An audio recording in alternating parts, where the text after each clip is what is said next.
အားလုံးမိကပါ efficient reality ဆိုလိုက်ပါတယ်ခုကတော့နော် April Vine ပါဖောက်တာပေါ့နော် baby tree ပါ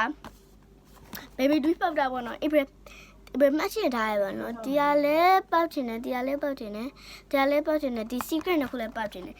April ဖွင့်ကြည့်လိုက်တော့ April ချိတ်တစ်ခုပောက်သွားတယ်တရားလေးပောက်သွားပါတော့ဒီမှာထုစရလေးအနည်းကလည်းအရင်မွေးရပါတော့သူက